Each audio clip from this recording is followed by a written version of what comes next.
Hi friends, నమస్తే. ఈరోజు నేను గుడ్ మార్నింగ్. ఎలా బజ్జీలు ఉన్నారు? చేస్తున్నాను. బాగున్నారా? నేను కూడా బాగున్నాను. ఈరోజు నేను ఆయిల్ మీద మిరపకాయ పెట్టాను. బజ్జీలు ఇది బాయిల్ చేస్తున్నాను. అయ్యేసరికి ఇక్కడ ఆయిల్ హీట్ ఎక్కేలోపు దానికి ప్యాటర్న్ తయారు చేసుకున్నాము. ఒక బౌల్ తీసుకొని శనగపిండి వేసుకోవాలి. నేను ఒక కప్పు శనగపిండి తీసుకున్నాను. 2 స్పూన్ల బియ్యం పిండి వేయాలన్నమాట. వాము, పసుపు,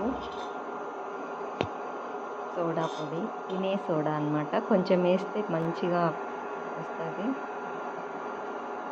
సాల్ట్, ఇవన్నీ వేసి బాగా మిక్స్ చేయాలన్నమాట. పిండిని అన్నీ బాగా కలిసే విధంగా వాటర్ వేసి బాగా ఏం గుళ్ళలు అట్లా లేకుండా బాగా కలుపుకోవాలి పిండిని. ఎంత బాగా కలుపుకుంటే బజ్జీ అంత బాగా వస్తుంది.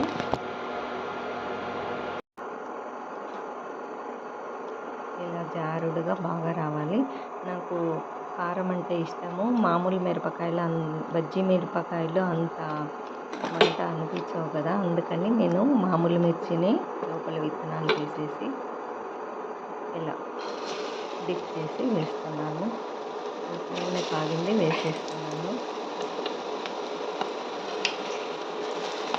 వర్షం పడుతూ ఉంది కదా, ఈ చల్లని వాతావరణంలో వేడి వేడి బజ్జీలు తింటే చాలా బాగుంటుందని ఇక్కడ అనుకుని ప్రిపేర్ చేస్తున్నాను.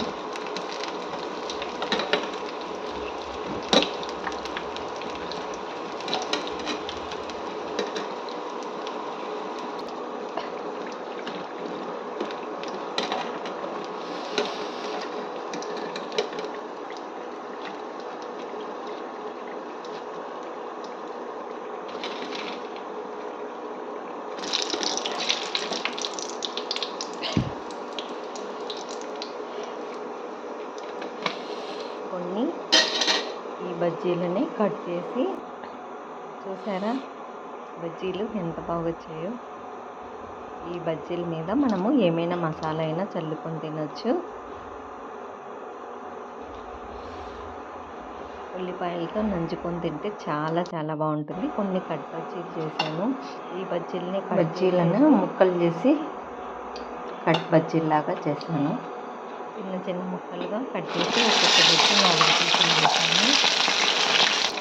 వేసి కట్ బజ్జీలుగా కూడా చేశాను.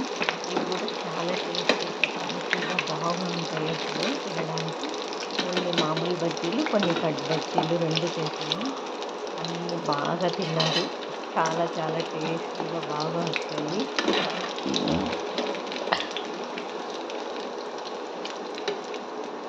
చూసారు కదా, మంచి కలర్లో ఎంత బాగా వచ్చాయో చూడండి.